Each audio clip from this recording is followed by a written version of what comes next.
दुसऱ्या टप्प्यावरती आपण पाहू शकता. आपण जर सरळ मार्गे जर आलो तर आपल्या मेन जेजुरगडापासून कडेपर्यंत अंतर 3 किलोमीटरवरती आहे.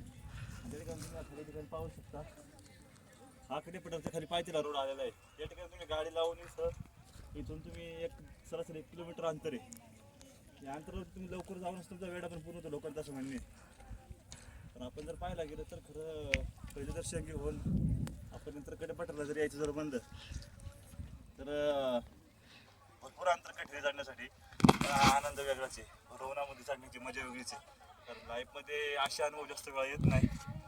आलेला अनुभवाचा आपण आनंद घेतल्याशिवाय राहायचं नाही. चला ठीक आहे. त्याच्यानंतर तुम्हाला आता डायरेक्ट आहे ना 3रा टप्पा म्हणजे आपलं कडेपठारचं जे मंदिर आहे शेवटचं टोक तुम्हाला दाखवतो.